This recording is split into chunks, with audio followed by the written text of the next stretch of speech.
같은 순종은 경기로운 겸손을 주님께 바쳐서 경배하세.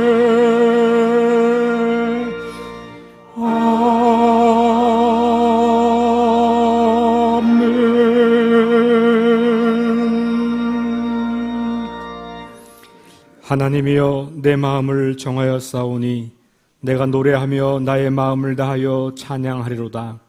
비파야 수금아 깰지어다. 내가 새벽을 깨우리로다. 하나님이여, 주는 하늘 위에 높이 들리시며 주의 영광이 온 땅에서 높임받으시기를 원하나이다. 아멘.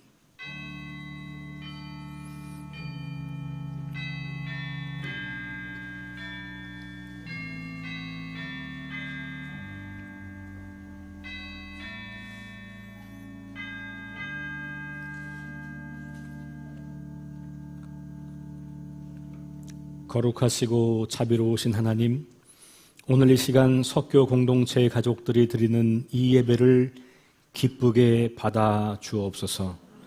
성령께서 이 시간 우리 마음을 주장하시고 다스려 주옵소서. 이 예배를 통하여 삶에 지친 우리들에게 새 소망의 길을 열어주시고 하늘의 큰 기쁨과 평안을 맛보게 하옵소서. 온전한 치유와 회복이 경험되는 아름다운 예배가 될 수 있도록 역사하여 주옵소서.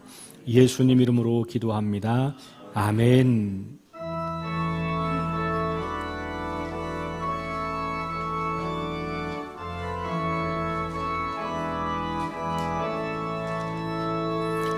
빛나고 높은 보좌와 그 위에 앉으신 주 예수 얼굴 영광이 해같이 빛나네. 해같이 빛나네. 지극히 높은 위엄과 한없는 자비를 무천사 소리 합하여 늘 찬송 드리네. 늘 찬송 드리네. 영죽을 나를 살리려 그 영광 떠나서 그 부끄러운 십자가 날 위해 지셨네. 날 위해 지셨네. 나 이제 생명 있음은 주님의 은혜요. 저 사망 권세 이기는 큰 기쁨 넘치네. 큰 기쁨 넘치네.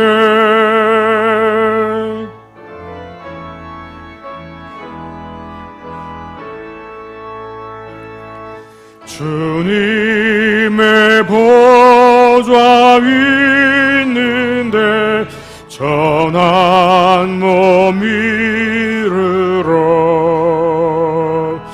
그 영광 소용 해올 때 내 기쁨 넘치리. 내 기쁨 넘치리.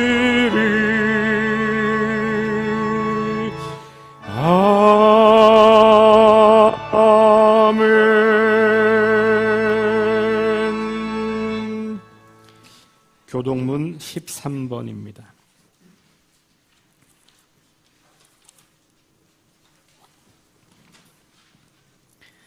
시편 23편으로 이루어진 성시교독입니다. 여호와는 나의 목자시니 그가 나를 푸른 풀밭에 누이시며 내 영혼을 소생시키시고 내가 사망의 음침한 골짜기로 다닐지라도 해를 두려워하지 않을 것은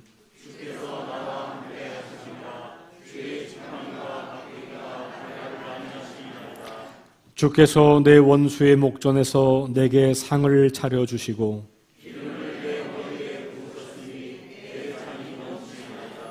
내 평생의 선하심과 인자하심이 반드시 나를 따르리니 아멘. 찬양 성부 성자 성령 성삼위일체께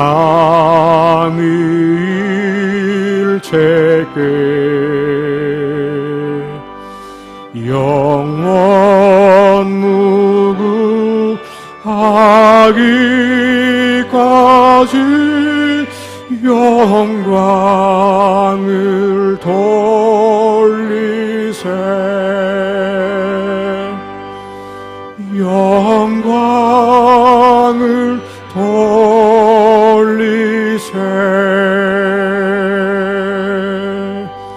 아멘.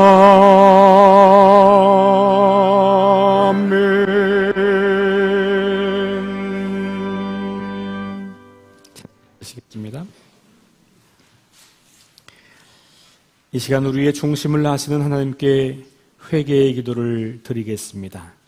1분 정도 침묵하시면서 개인적으로 기도하겠습니다.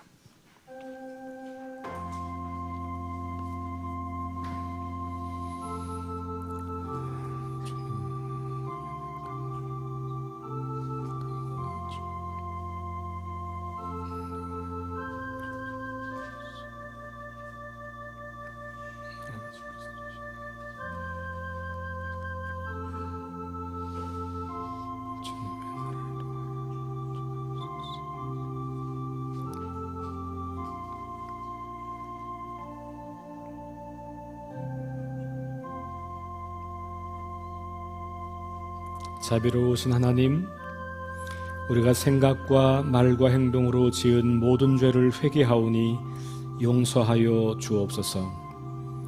하나님의 뜻을 분별하여 순종하기보다는 우리의 생각과 마음이 앞섰음을 용서하여 주옵소서. 육체의 소욕을 따라 분쟁과 시기와 분냄과 판단과 정죄를 일삼았음을 고백하오니 연약한 우리를 불쌍히 여기시고 우리의 모든 죄악을 용서하여 주옵소서. 우리를 용서하시고 용납하시는 예수님 이름으로 기도합니다.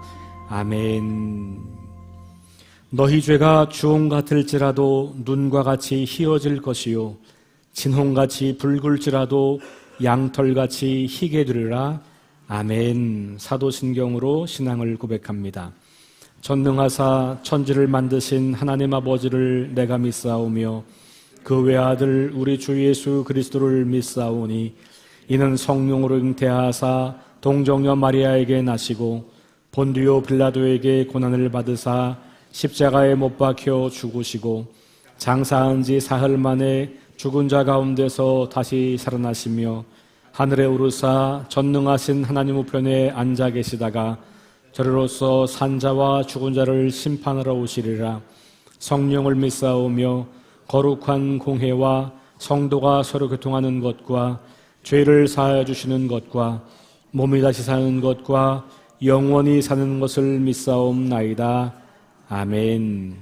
예나 성가대의 영광의 찬양이 있겠습니다. 이어서 한영호 장로님께서 우리를 대표하여 감사의 기도를 드리겠습니다.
아멘. 아멘.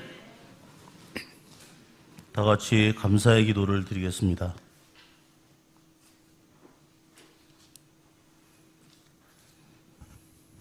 하나님 은혜를 감사드립니다.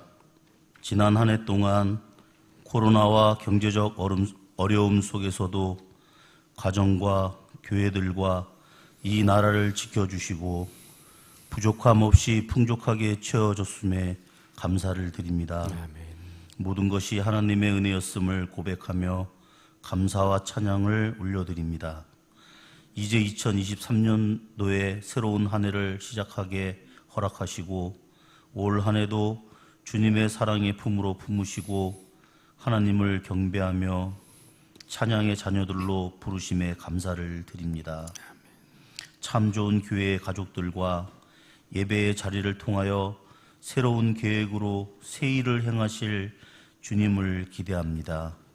먼저 2023년도 52주간을 예배의 자리에 주일 성수할 수 있도록 모든 교회의 지체에게 믿음과 건강을 주시고 기쁨과 감사가 넘쳐나는 헌신의 자리로 인도하시며 특별히 성령 충만한 한 해로 영광 올려드리는 한 해가 되도록 도와주옵소서. 위로의 하나님, 마음의 고통과 육신의 질병으로 힘들어하는 저희들을 불쌍히 여기시어 주님께서 이 시간 찾아오셔서 만져주시고 여러 가지 모양으로 어려움에 놓여있는 문제들을 주님께 내려놓고 기도하게 하시며 저희들 모두에게 2023년도의 시작이 소망이 넘치고 복된 한 해로 힘차게 출발할 수 있도록 은혜를 베풀어 주옵소서. 2023년도는 국가적으로나 사회적으로 경제적으로도 또 안보 여러 가지 어려움이 많이 있을 것으로 생각되어집니다.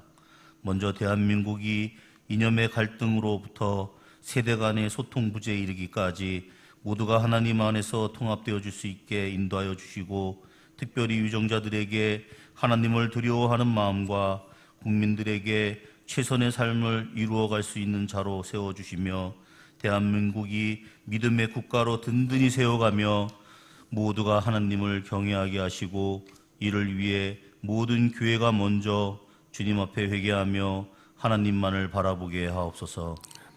교회를 사랑하시는 주님, 주님의 값진 은혜로 세우신 석교교회를 위해 기도합니다. 새로 오신 이현식 담임 목사님과 새롭게 시작하는 2023년도에 3년에 주님께서 행하실 석교교회의 모습을 기대하며 감사를 드립니다. 신앙은 결코 연륜이 아니기에 하나님에 대한 첫사랑을 기억하게 하시고 신앙의 첫 마음으로 돌아가는 성도와 교회로서 더욱 교회다운 교회가 되게 하시고 교회의 울타리를 넘어 지역과 이웃을 향하여 한 걸음 한 걸음 더 지경을 펼쳐가는 교회로 나아가게 하옵소서. 아멘. 바라옵기는 먼저 여러 가지 형편과 사정으로 함께 예배를 드려야 할 지체들 중 이 자리에 함께하지 못한 지체들을 기억하여 주옵소서. 주께서 그들의 사정과 형편을 아시오니 그 묵은 옛 자리들을 털고 함께 예배의 자리에 서게 하옵소서.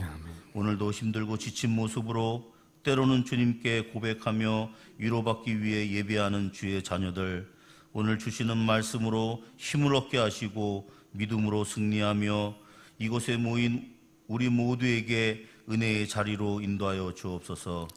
가정과 일터에서 구원의 기쁨과 감사하는 마음으로 살아가게 하옵시고 올 한 해도 저희들의 삶 속에 복음을 전하는 일과 말씀을 더욱더 사랑하게 하시어 하나님을 더 많이 알게 하시고 하나님과 더 가까워지는 삶을 살게 하여 주옵소서.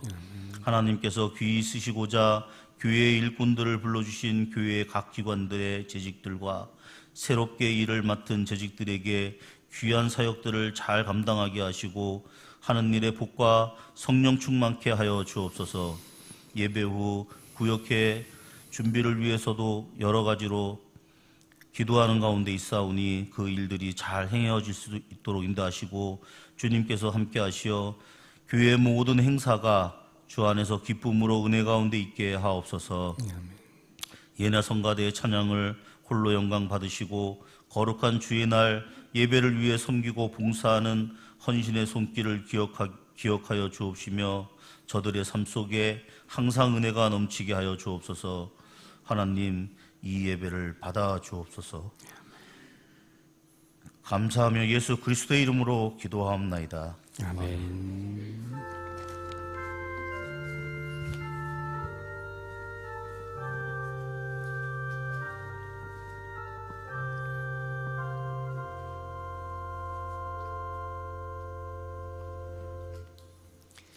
이제 마음과 뜻과 정성을 다하여 준비한 예물을 주 앞에 드리겠습니다. 오직 너희를 위하여 보물을 하늘에 쌓아두라. 거기는 좀이나 동록이 해하지 못하며 도둑이 구멍을 뚫지도 못하고 도둑질도 못하느니라. 아멘.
아멘.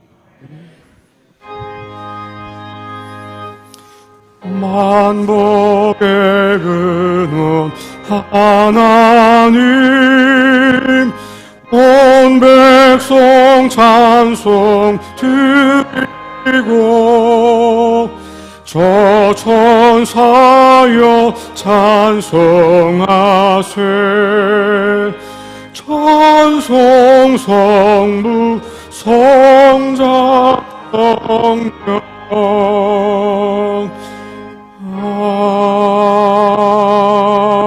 아멘.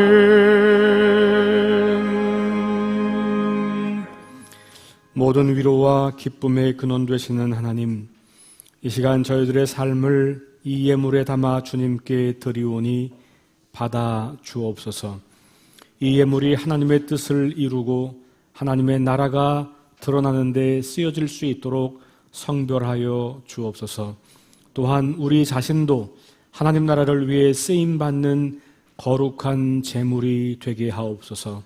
예수님 이름으로 기도합니다. 아멘. 잠시 앉으시겠습니다. 네, 우리 좌우 앞뒤에 있는 분들과 함께 인사하겠습니다. 잘 오셨습니다. 환영합니다. 축복합니다. 반갑습니다. 비가 오기 시작하다가 또 눈으로 바뀌어서 눈이 오고 있는 날씨인데 이렇게 함께 오신 여러분들 다시 한번 환영하고 축복합니다. 광고 몇 가지 드리겠습니다. 세 번째 광고입니다. 주일 오후 예배에 하게 되는 소모임, 예배 대신에 하게 되는 소모임을 여러분들이 관심 가져주시고요. 한 달에 한 번 모이는 모임은 소모임이 아닙니다. 매주 모이는 게 소모임이에요. 그러니까 많이 모이려고 하지 않아도 됩니다. 그러니까 뭐 선교회나 이런 이미 있는 기관들은 소모임이 아니고 그건 그 모임대로 하시고, 여기서 말하는 소모임은 10명 남짓 요 정도가 아주 깊은 친밀한 교제를 나누기 위해서 하는 거예요. 그러니까 거기에 관심이 있고 또 마음이 있는 분들이 함께 모여서 그 일을 시작하시면 되겠고요. 기도하시면서 함께 준비해 주시면 좋겠습니다. 미디어 사역팀을 모집하고 있습니다. 우리가 이제 아마 유튜브로 우리 예배를 실시간으로 보신 분들은 여기서 보는 것과는 굉장히 다르다는 걸 아실 거예요. 그런 사역을 조금 더 발달시켜야 되겠고, 그 다음에 우리 이제 홈페이지도 좀 다시 새롭게 좀 정비해야 되겠고, 이런 모든 영상과 또 미디어와 관련된 사역들이 점점 많아질 겁니다. 또 그렇게 해야 우리 젊은 세대들에게는 조금 더 효과적으로 복음을 전할 수 있고 교회를 안내할 수 있기 때문에 그런 사역들이 좀 중요해지거든요. 그래서 관심 있는 분들 함께 동참해 주시기를 부탁을 드리겠습니다. 주보에 없는 광고를 몇 가지 드리면, 드보라 여선교회에서 떡국떡을, 그리고 에스더 여선교회에서는 수제 조청 육아를 판매합니다. 필요하신 분들은 예배 후에 구입하시면 되겠습니다.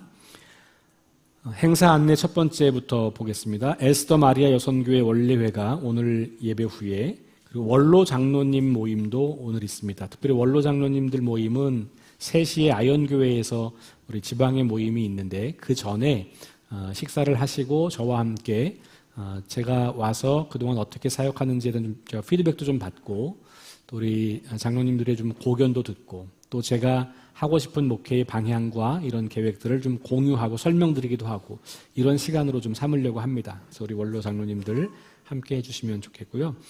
중고등부 수련회가 내일부터 수요일까지 있겠습니다. 설 명절 새벽 기도회는 개인 말씀 묵상으로 대체하고요. 구역회는 다음 주 예배 후에 식사하시고 13시로 시간을 좀 변경합니다. 14시로 계획을 했는데 명절이다 보니까 조금 당길 수 있으면 당기는 게 좋겠다 싶어서 감리사님과 논의를 했는데 가능하다고 합니다. 그래서 예배 직후에 잠깐 간단한 식사하시고 13시에 하는 걸로 조정을 했습니다. 중요한 광고입니다. 6번째인데요. 전교인 찬양 예배를 올해 시도합니다. 한 달이 보통은 4주인데 5번까지 있는 주가 있어요. 1월달, 4월, 10월, 7월, 10월, 12월 이렇게 5번이 있는데요. 요때는 1, 2부를 통합해서, 그리고 어린이부터 장년까지 우리 전 세대가 통합해서 함께 기쁨의 축제와 같은 그런 찬양 예배를 드리려고 합니다. 이런 것이 어색하시고 익숙하지 않고 혹은 좀 불편하신 분들이 계실지 모르겠어요. 주일 낮 예배 시간에 그렇게 한다고? 그런데 이미 많은 교회들이 그렇게 하고 있고요. 젊은 세대들은 그런 예배를 훨씬 더 선호하고 좋아합니다. 그래서 불편함이 있는 분들도 계시겠지만 한번 그래서 올해는 이렇게 그 5주 있는 주에 시범적으로 한번 해보는 거예요. 한번 좀 참여해 보시고, 그래서 제가 직접 인도하고요. 우리 청년과 청장년 중심으로 찬양팀을 좀 구성합니다. 나는 나이가 좀 많지만 찬양팀 하고 싶다. 웰컴 합니다. 나이가 제한되는 건 아니니까 함께 하시면 좋겠고, 제가 그래서 어린이 찬양, 청년들이 좋아하는 찬양, 또 우리 장년들이 부를 수 있는 찬양을 좀 골고루 섞어서 우리 전 세대가 함께하는 찬양을 준비하고 있습니다. 기도해 주시고 그리고 함께 마음을 열고 동참해 주시면 좋겠습니다. 그래서 그때는 1, 2부가 통합돼서 10시 반에 예배를 드릴 거고요. 성가대 없습니다. 성가대 방학을 1년에 5번 드리겠습니다. 편하게 쉬시면서 우리 같이 함께 예배하시면 좋겠고요. 또 이와 관련해서 우리 1월달 예배를 좀 드려보시고 나서 좋은 의견이 있으신 분들은 얼마든지 피드백을 주시면 우리가 함께 만들어가는 예배로 하겠고요. 특별히 성가대는 음악을 좋아하시고 사랑하시는 분들이 많으시니까 어떻게 함께 할 수 있을지를 좀 고민하면 더 좋을 것 같아요. 일단 이번은 그냥 제가 준비한 대로 진행을 하도록 하겠습니다. 네, 서대문지방 교사 세미나가 또 29일 저희 교회에서 있습니다. 함께 해주시면 좋겠습니다. 교우 소식에서 두 번째 보면 우리 손재우 청년이 이제 입대를 합니다. 잘 모르시는 분을 위해서 손삼권 권사님 이제 자제죠. 그래서 이제 17일에 입대를 하게 될 텐데 32사단 잘 모르시죠? 제가 2010년, 11년 근무했던 곳이에요. 네, 웬만하면 제가 다 근무했던 곳으로 갈 겁니다. 네. 세종시에 있습니다. 그래서 근데 이제 자대 배치는 몰라요. 저 해안 경계 부대로 갈 수도 있어서 어쨌든 그곳으로 가게 되고요. 오늘 조금 이따 잠깐 같이 좀 파송하는 시간 좀 가지려고 해요. 앞으로는 군대 가는 청년들이 있으면 우리 교회에서 군 선교사로 파송하는 그런 간단한 의식들을 좀 하려고 하면 1부 예배 때는 부모님과 같이 했고요. 2부 예배 때는 우리 형제가 어디 있죠? 우리 재호 형제? 네, 요 시간만 이제 참여하려고 이제 오셨는데요. 조금 이따 같이 하겠고요. 세 번째 소식은 우리 교회 관리를 하시는 강민규 주임께서 이제 아내분이 싱가포르 분이세요. 그래서 이제 그 싱가포르에 가서 가족들과 함께 결혼도 하시고, 그 다음에 또 가족들이 그 친지들이 그 주변에 좀 이렇게 동남아시아 지역에 흩어져 계시대요. 말레이시아, 인도네시아, 태국, 대만 뭐 이렇게 다 흩어져 계셔서 이번에 이제 가시면서 또 이렇게 쭉 가족들 좀 인사도 드리고 그런 시간을 좀 갖게 되어서 한 2주가량 이렇게 휴가를 사용하게 됩니다. 여러분들 축복해 주시고 축하해 주실 뿐만 아니라 또 2주간 우리 교회가 정상적으로 유지될 수 있도록 또 마음을 함께 써주시면 좋을 것 같습니다. 우리 이 시간은 손재우 형제 우리 파송하는 시간과 중보 기도하는 시간을 가지려고 그래요. 제가 우리 예배가 같이 기도하는 시간이 좀 없다 그런 생각이 들어서 예배 때 가능하면 우리 광고 끝나고 함께 중보하는 시간 좀 가지려고 합니다. 일단 재우 형제 앞으로 나오셔서 인사 말씀을 좀 해주시고요. 제가 1부 때도 우리 인사하고 또 같이 축복을 했는데 나오셔서 좀 마이크를 좀 빼서 제가 좀 도와드릴까요? 네, 위로 올리시고 네. 인사 말씀 부탁드릴게요. 네, 안녕하세요. 손재우 청년입니다.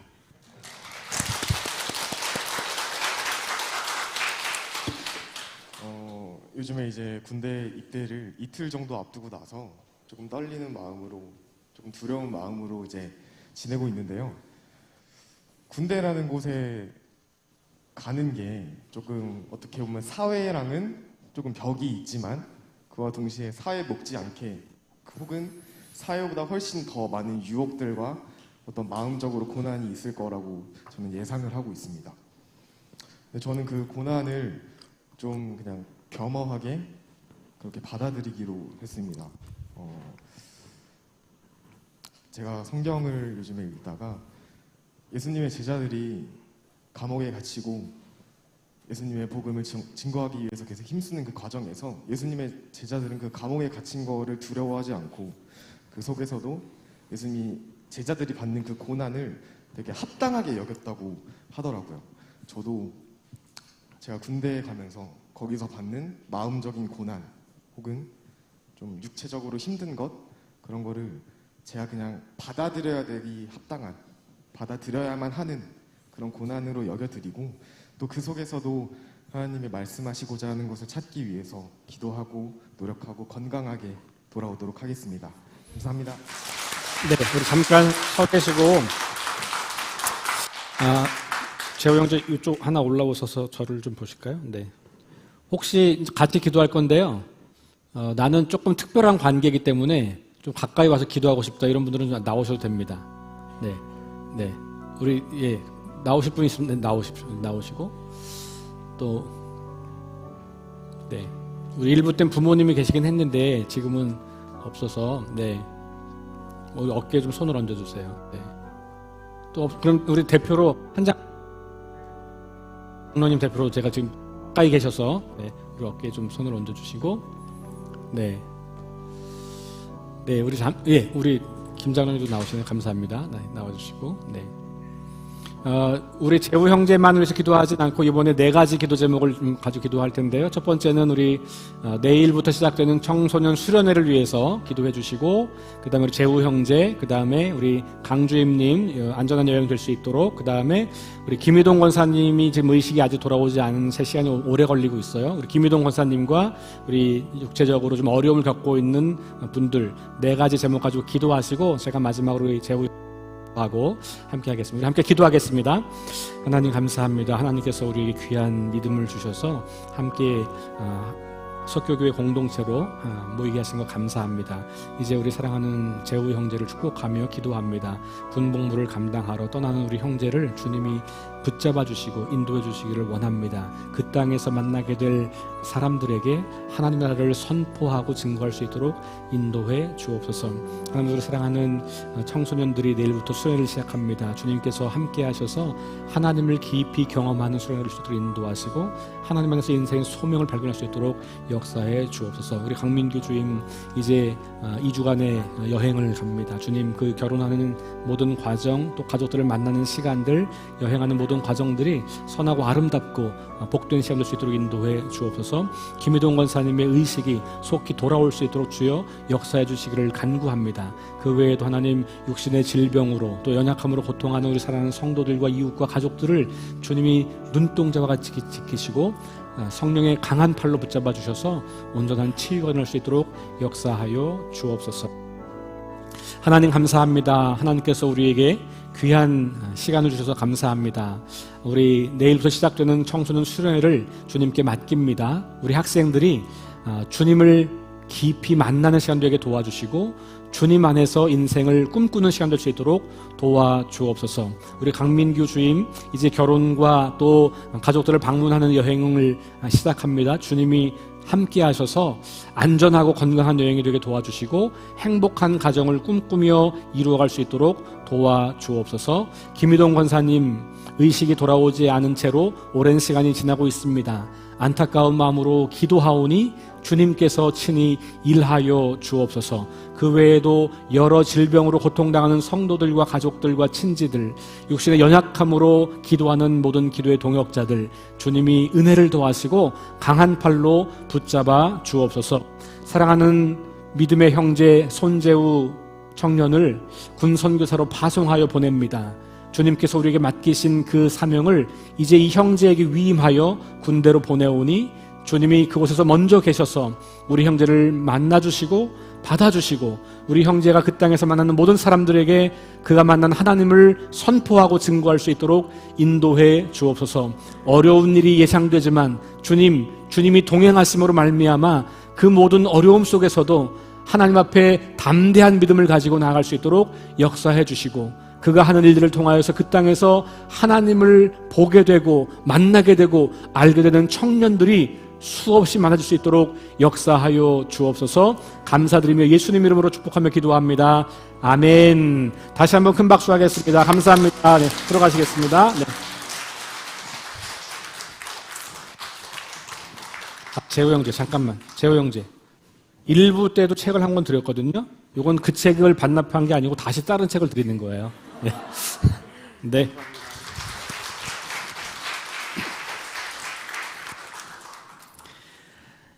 감사합니다. 우리 예배의 시간에 이렇게 함께 중보하는 시간을 앞으로 자주 그렇게 가지려고 합니다. 여러분들도 혹시 우리 온 성도들이 함께 기도해야 할 제목이 있어서 부탁하고 싶으면 이렇게 말씀하시면 우리 예배 때 함께 기도하도록 하겠습니다. 요즘은 기도가 약간 이제 그 기도 제목이 좀 개인의 프라이버시와 좀 관련이 있어서 공유하기가 좀 쉽지 않은 경우도 좀 많이 있으니까 본인이 잘 말씀해 주셔야 됩니다. 요 기도는 목사님만 해주세요. 요 기도는 뭐 리더들만 해주세요. 이건 온 교우가 같이 기도해 주세요. 이렇게 이제 좀 알려주시는 것이 저희에게 좀 도움이 됩니다. 부탁을 드리고요. 네, 하겠습니다. 찬송가 276장입니다.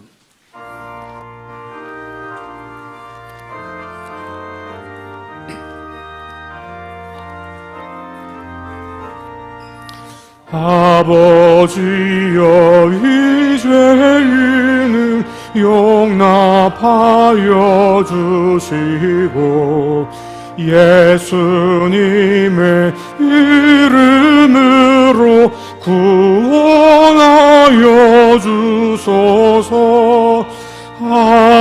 아버지를 떠나 산지 벌써 오래되었고 험한 길에 고난 몸이 이제 돌아옵니다.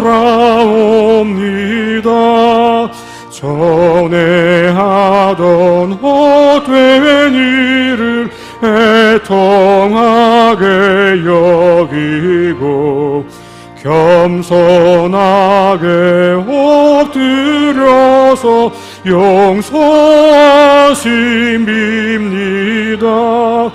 은혜 감당 못하오나 회개하는 영혼과 나의 약한 육신까지 감히 드리옵니다.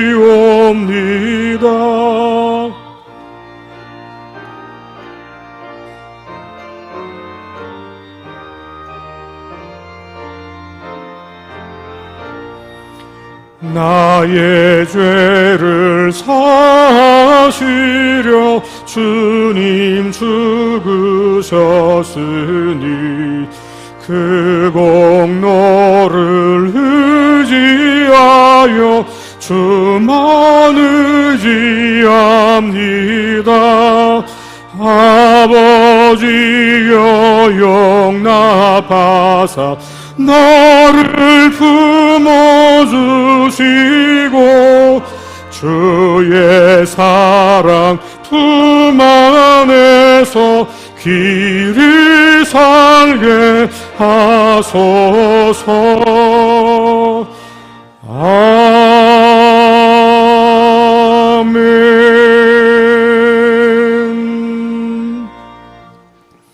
하나님 말씀입니다. 누가복음 15장 17절부터 20절 상반절까지입니다.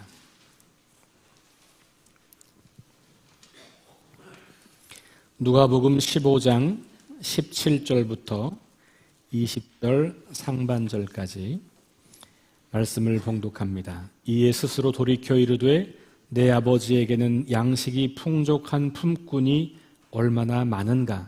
나는 여기서 주려 죽는구나. 내가 일어나 아버지께 가서 이르기를 아버지 내가 하늘과 아버지께 죄를 지었사오니 지금부터는 아버지의 아들이라 일컬음을 감당하지 못하겠나이다. 나를 품꾼의 하나로 보소서 하리라 하고 이에 일어나서 아버지께로 돌아가니라. 아멘. 성령이여 우리 성경 읽을 때 그 속에서 빛을 보게 하소서. 아멘.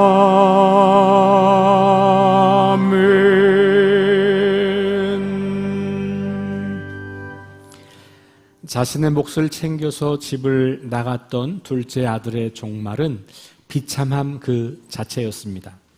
아버지를 떠나서 독립해서 나름 행복하고 성공적인 삶을 살고 싶었지만 처절히 실패하고 말았습니다. 완전히 망가지고 깨어진 상태로 홀로 남게 되었죠. 자기 중심성의 결말이 비참한 자기 상실이라는 것을 보여주고 있는 이야기입니다. 그러나 오늘 비유는 거기서 끝나지 않죠. 오늘 읽은 말씀 그리고 그 뒤로 계속해서 말씀이 나오게 돼요. 특별히 오늘 이야기는 둘째 아들에게는 아무런 능력도 없고 아무런 소망이 없는 그 비참한 상태를 해결하기 위한 첫걸음이라는 점에서 매우 중요합니다. 둘째 아들이 지금 이 상황, 이 비참함의 상황에서 선택할 수 있는 선택지가 몇 가지가 있어요. 첫째는 다 끝났구나. 이제는 나에게 아무 도움도 없고 내게는 능력도 없고 친구도 없고 나를 돕는 사람도 없고 이제 모든 것이 끝났구나. 그래서 더 부정적인 선택을 할 수도 있어요. 실제로 많은 사람들이 이런 상황이 되었을 때 자기 힘으로 할 수 없는 것, 아무도 나를 도와주지 않는 것 때문에 극단적인 선택을 하게 됩니다. 이 사람에게도 그런 선택지가 없었던 건 아니에요. 다행스럽게도 이 둘째 아들은 다른 선택지를 선택했는데 그건 뭐냐면 아버지에게로 돌아가는 거였어요. 그래서 전통적으로 이 본문을 우리 해석할 때 이 아들이 이제 회개하고 아버지께로 돌아간다. 우리가 오늘 부른 찬양도 방금 부른 찬양도 이것과 연결되어 있는 찬양이죠. 저는 오늘 그 전통적인 이야기를 조금 다르게 보고 싶습니다. 1세기 유대 문화를 깊이 연구한 결과들을 좀 공부해 보니까 이 회개를 조금 재고해야 할 필요가 있다는 것이 제가 내린 결론이에요. 물론 그런 근거들이 많이 있기 때문에 제가 그 근거들을 좀 사용하는 것이기도 합니다. 그러나 일단 출발점은 좋은 거예요. 이 둘째 아들이 극단적인 부정적 선택을 하기보다는 그래도 가능성 있는 곳을 선택했다고 하는 것. 이것은 우리가 주목할 일입니다. 그리고 일단은 자기의 비참한 상태 그리고 자기의 무능함을 인정한 것이기에 출발은 괜찮은 겁니다. 이 사람이 했던 회개가 진짜 회개인가? 진정한 회심인가? 라고 하는 데에는 조금 질문이 있는 거예요. 자, 오늘 말씀 다시 한번 보면 뭐라고 말하는 17절에 이에 스스로 돌이켜라고 말을 해요. 그러니까 이 말씀, 이 단어가 회개한다라고 하는 말과 연결이 되어 있긴 합니다. 그러나 구약 성경과 신약 성경에서 대체로 주되게 말하고 있는 회개하다 혹은 돌아오다라는 단어와는 다른 단어예요. 그러니까 그 단어 자체가 달라요. 우리말로 번역할 때는 다 돌아오다 혹은 회개하다로 번역할 수 있는 단어이긴 하지만 성경이 가지고 있는 또 다른 회개라는 의미의 단어가 있는데 그것과는 좀 다른 단어라는 거예요. 그래서 이 회개가 출발선상에서는 맞는 것이긴 하겠지만 온전한 회심은 아니다. 아주 약한 의미의 회개를 포함할 수는 있겠지만 이것이 진정한 회개로 가기에는 아직은 좀 이르다라고 하는 생각을 해볼 수 있다고 하는 것입니다. 성경에서 기본적으로 회개하다라고 하는 단어를 혹은 돌아오다라고 하는 단어를 쓸 때 구약은 예언자들이 돌아와라, 하나님께 돌아가자. 우리 호세아 지금 읽고 있습니다만 호세아도 여호와께 돌아오라. 어제 보면 6장 그 이야기였잖아요. 그 돌아오다라고 할 때 쓰는 말이 휴브라고 하는 단어인데요. 이걸 신약 헬라어로 번역하면 메타노이아라고 하는 단어예요. 그런데 여기 쓰여 있는 돌이켜라고 하는 단어는 그것과는 다른 단어라는 거예요. 그래서 이 말이 회개하다라고 하는 말보다는 조금 더 정확한 의미는 다시 생각하다 혹은 의견을 바꾸다 라는 단어가 더 정확한 번역이고, 물론 거기에 회개라고 하는 것이 약간은 들어있지만 성경 전체가 말하고 있는 회개 혹은 회심과는 다르다는 것을 먼저 좀 말씀을 드립니다. 그렇다면 이 스스로 돌이켰다라고 하는 것을 우리가 어떻게 볼 것인가? 그게 오늘 우리 이 설교의 중요한 흐름과 연결되어 있다고 볼 수 있을 것 같습니다. 그가 18절에 보면 내가 아버지의 아들이라 일컬음을 받지 못하겠습니다 라고 말을 하고, 그러면서 하는 말이 하늘과 아버지께 죄를 지었습니다 라고 고백하죠. 그러니까 이건 회개가 맞지 않냐라고 볼 수 있어요. 그렇죠? 하늘과 아버지께 죄를 지었다. 자기가 잘못한 것에 대한 고백을 분명히 하고 있습니다. 그런데 여기서 말하는 회개를 뭐에 대한 회개일까? 라고 생각해 보면 조금 구분이 되기 시작하는 거죠. 여기서 무엇에 대한 회개냐라고 말할 때 그 1차적인 의미는 아버지의 재산을 먼저 가지고 나와서 탕진한 것, 다시 말하면 자신의 실수 혹은 잘못된 행동이라고 보고 있는 거죠. 그래서 그것에 대한 잘못을 말하는 거예요. 왜 그렇게 말할 수 있냐면 그 다음에 나오는 말이 뭐냐면 내가 아버지께 갈 때 아들이라고 하지 않고 뭐라고 하요? 품꾼의 하나로 가겠다라고 말하는 거예요. 물론 이거는 자기가 지은 죄가 커서 아버지 앞에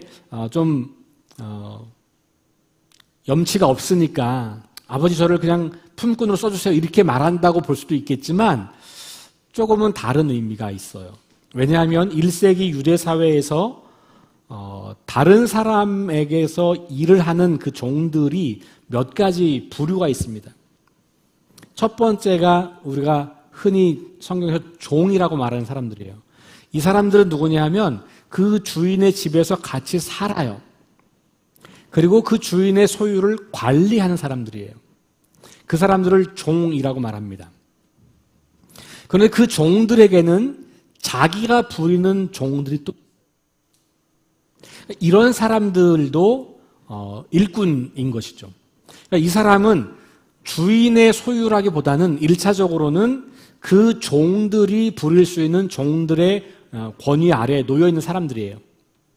세 번째가 품꾼, 이렇게 번역된 품꾼이라는 단어인데요. 이 단어는 그냥 필요할 때 와서 일을 돕는 사람이에요. 지금으로 말하면 일용직 노동자라고 볼 수 있어요. 근데 지금 이 둘째 아들은 자기를 아버지 집에서 함께 살면서 일하는 종이 아니라 그냥 필요할 때 잠깐 와서 노동력을 제공하고 거기에 합당한 대가를 받는 사람으로 가겠다는 거예요. 그러니까 완전 다른 이야기예요. 그러니까 이 사람이 정말로 회개해야 할 회개의 대상은 그 내용은 뭐냐면 아버지를 아버지로 인정하지 않고 아버지 빨리 돌아가셨으면 좋겠어요 라고 하는 말을 가지고 재산을 미리 당겨서 그걸 가지고 나온 것. 그러니까 아버지를 반역한 것이 진짜 죄일진데 거기에 대한 회개가 없고 그거를 돌이키고 싶은 마음. 여전히 이 사람이 하고 싶은 것은 뭐냐 하면 아버지의 집에서 일을 하고 거기에 마땅한 급여를 받아서 내가 그 돈으로 내 삶을 독립적으로 꾸려가고 싶은 것이죠. 이것이 그에게 문제가 된다는 겁니다.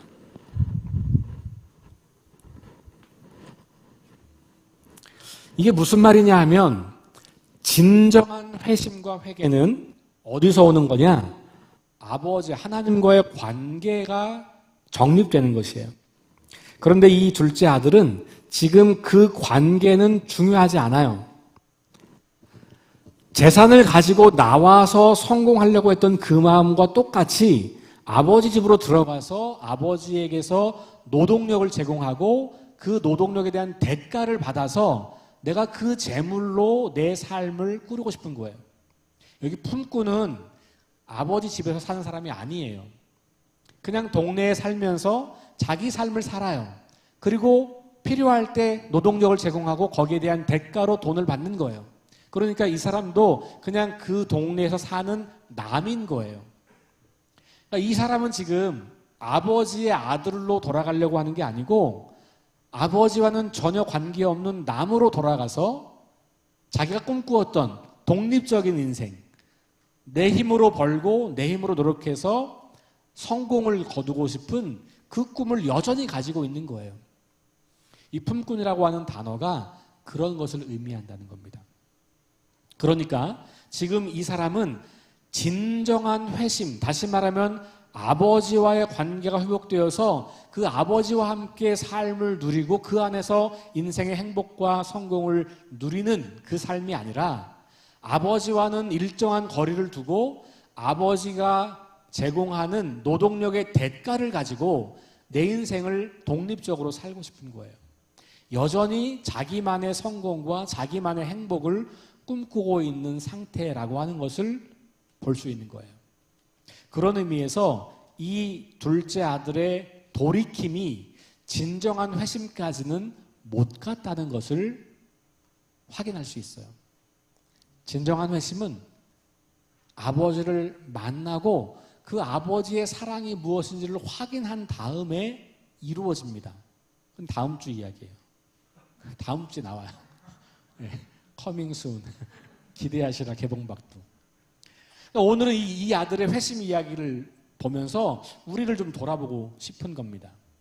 아들로서가 아니라 품꾼으로 돌아가서 자기의 노동에 대한 의무에 대한 정당한 대가를 받으려고 하는 이 마음은 어쩌면 오늘 우리 그리스도인들에게도 여전히 남아있는 마음일 수 있다는 거예요.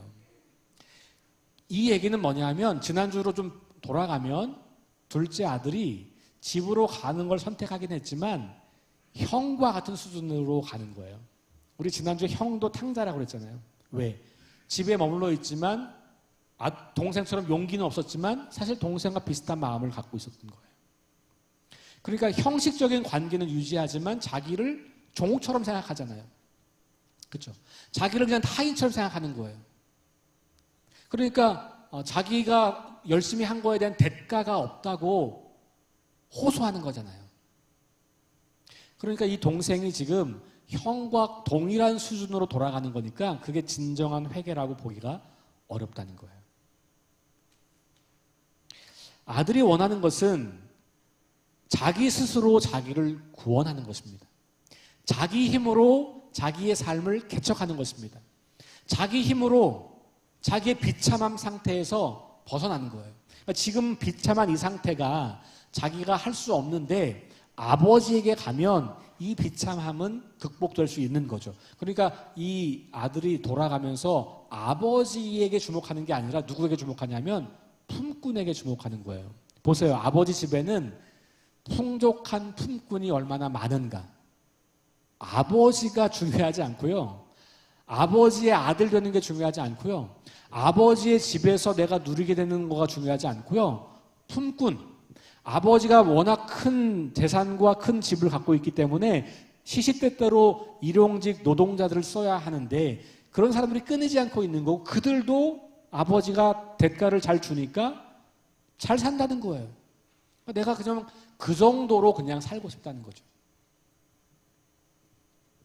그러니까 이 아들이 원하는 것은 결국은 아버지와의 화해가 아니라 여전히 자기 힘으로 내가 탕진한 재산 그냥 보상해 드리고 그리고 그냥 마을에 살면서 적어도 그냥 아들로서 해야 하는 의무 정도는 지키면서 내가 돈을 벌어서 그걸로 그냥 아버지를 조금 도와드리는 정도로 살면 되지 않을까.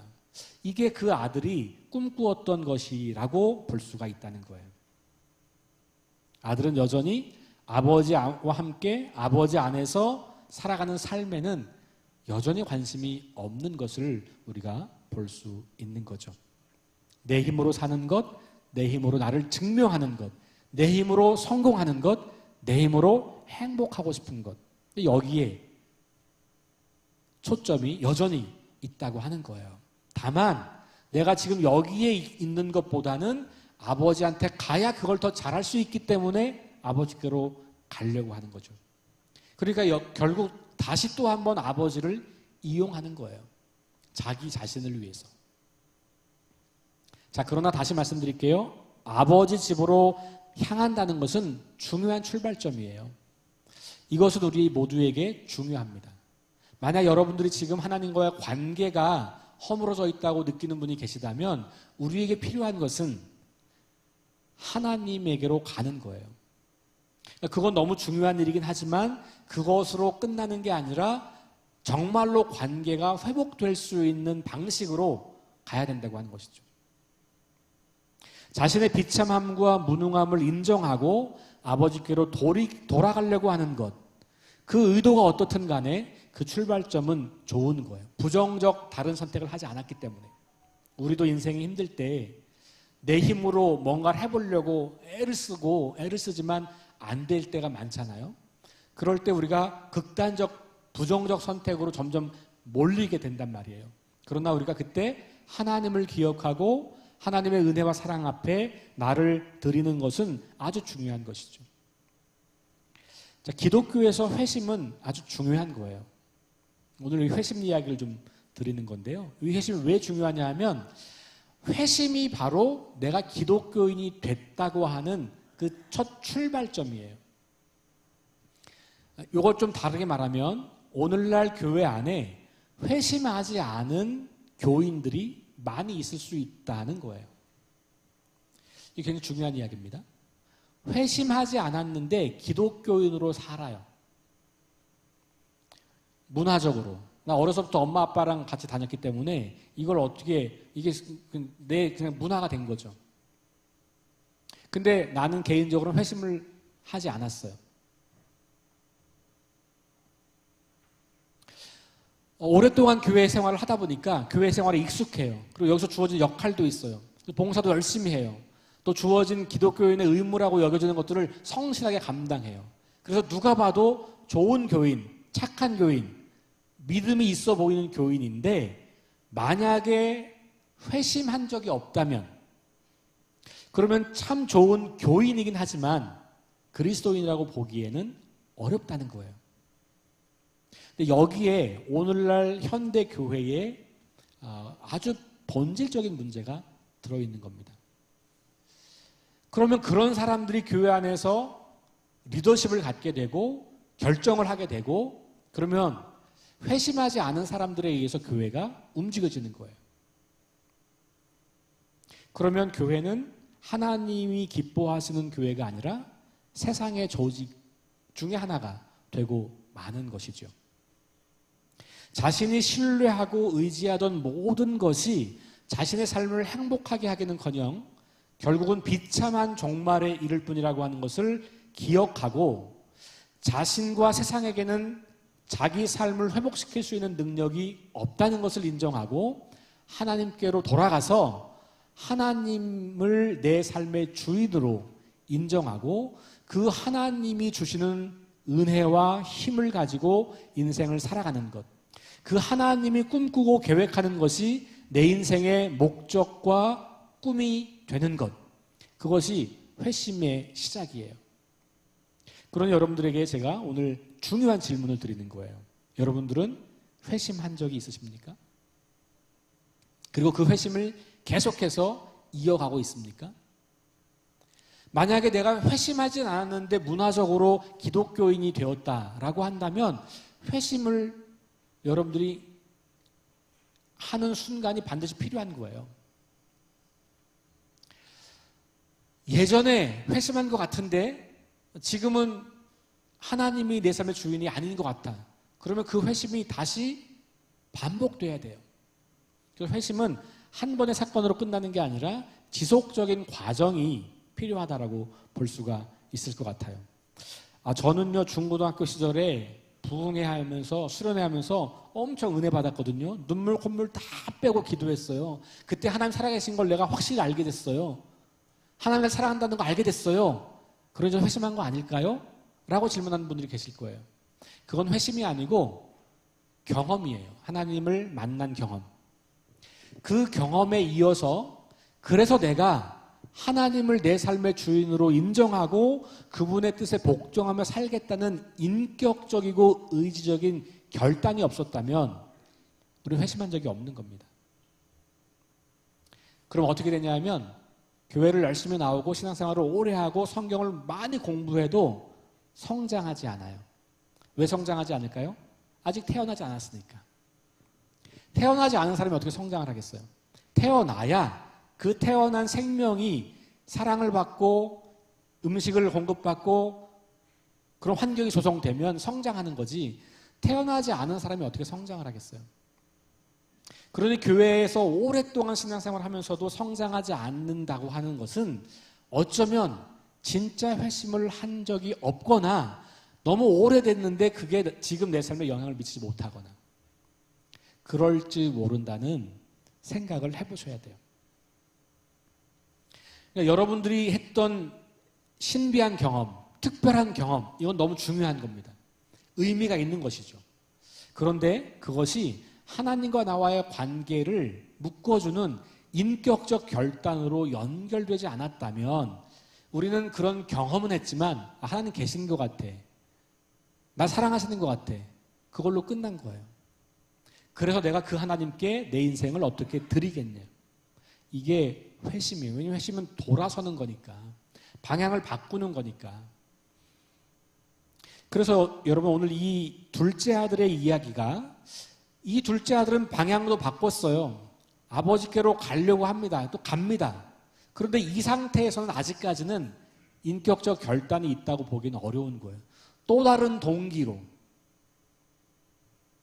여전히 자기의 삶을 자기 힘으로 만들어가는데 도움이 되는 곳이니까 그걸 이용하려고 거기에 가는 거지. 다시 말하면 교회를 오면 나한테 뭔가 떨어지는 이익이 있으니까 내가 신앙생활을 하는 거지, 하나님 앞에 무릎 꿇지 않는다는 거예요. 내가 여전히 주인이고 내가 여전히 모든 것의 결정권자고 내가 여전히 내 삶의 모든 것을 책임지고 있다고 믿으면 우리는 하나님의 자녀, 그리스도인이라고 보기는 어렵다는 거예요. 사랑하는 여러분, 그러므로 오늘 우리는 이 둘째 아들의 이야기 속에서 혹시 나의 모습은 없는지를 점검해 보셔야 하는 거예요.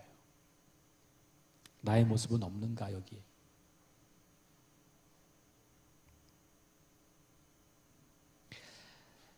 한 번도 온전한 회심을 하지 않은 문화적인 종교인들은 아닌지, 과거에 한번 정말 뜨거운 경험을 했고 그때는 내가 하나님 제 삶을 주님께 드릴게요 라고 결단도 했고 고백도 했지만 시간이 지나면서 다시 세상 가치에 흔들리고 흔들려서 지금은 내가 다시 주인 되어버리고 종교적인 형식만 남아있는 것은 아닌지 점검해 볼 필요가 있습니다.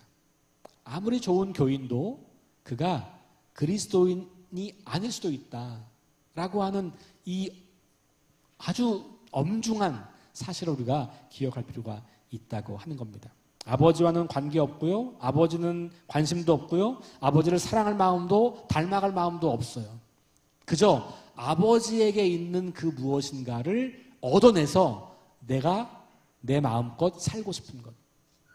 그러니까 우리가 신앙생활하면서 하나님께 받을 축복만 원하지 내가 하나님께 무엇을 드리려고는 하지 않는 그런 상황이라고 볼 수가 있는 거죠. 그러니 성경을 아무리 공부해도, 예배를 아무리 많이 드려도, 기도를 아무리 많이 해도 우리의 영적 상태가 변하진 않는 것이죠. 그 완고한 자아가, 내가 내 스스로 내 인생을 행복하게 살고 싶은 그 욕심이 여전히 나를 사로잡고 있기 때문에 그런 겁니다. 그러니까 종교 활동이 나의 욕망을 실현하는 통로가 될 뿐이지 하나님과의 친밀한 관계 속에서 하나님을 주인 삼고 그 하나님 앞에 합당한 인생을 살려는 결심은 없다면, 그러면 우리는 우리의 회심을 한번 돌아보아야 할 필요가 있다는 겁니다. 회심은 거듭남이고 그건 다시 태어나는 것이고 그 다시 태어났을 때부터 우리는 비로소 그리스도인이라고 불리우는 거예요. 초대교회는 1세기 이때는 회심을 점검하는 시간이 굉장히 길었어요. 그래서 몇 년 동안의 시간을 두고 이 사람이 진짜 회심했는지를 점검하고 그리고 나면 세례를 주는 거예요. 3년 이렇게 걸려요.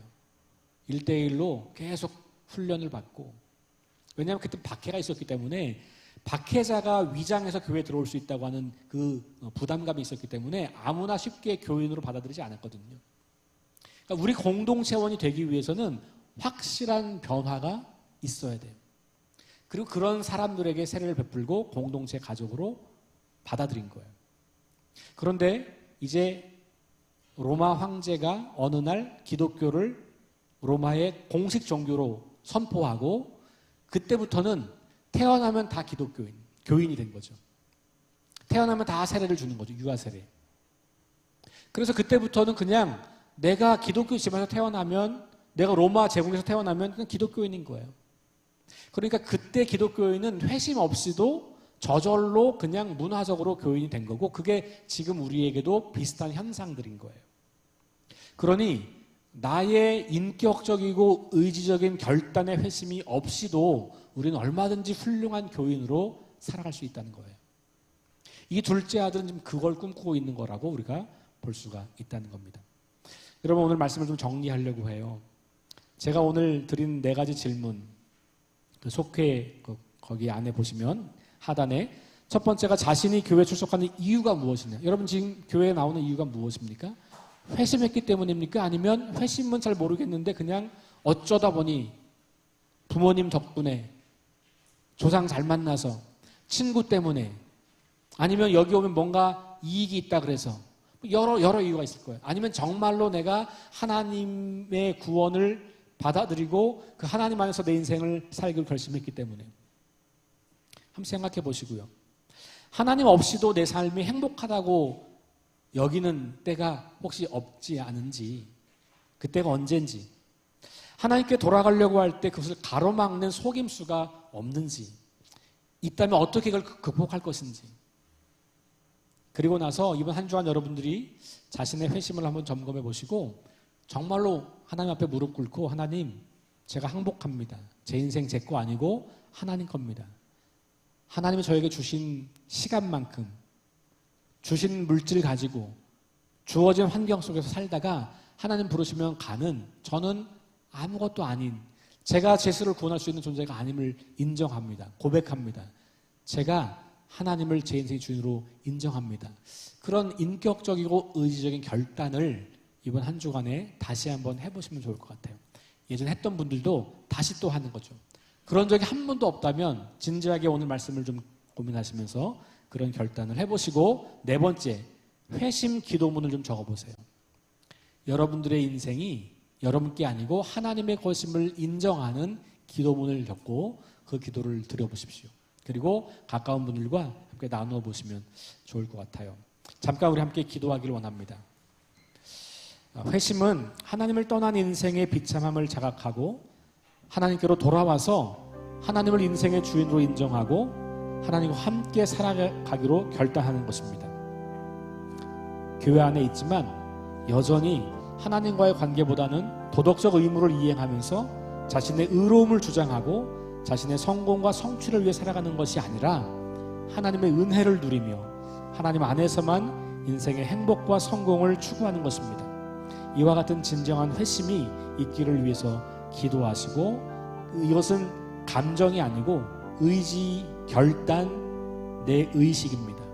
이번 한 주간 깊이 생각하시면서 그런 회심의 경험을 할 수 있게 되기를 바라고, 그거 위해서 잠깐 우리 기도하겠습니다. 우리 1분 정도 잠시 기도합니다. 하나님 감사합니다. 주신 말씀을 기억하며 진정한 회심의 삶을 살아주시옵소서. 하나님, 우리가 인생의 주인을 살고 내 스스로 내 인생을 개척할 수 있다고 말합니다. 내가 내 원하는 인생을 사는 것이 꿈이라고 말합니다. 주님, 하나님의 자녀로서, 아들로서 하나님의 사랑 안에서 하나님의 행하신 그 일을 행하는 삶을 사는 것을 인생의 것을 기억합니다. 주님, 주옵소서.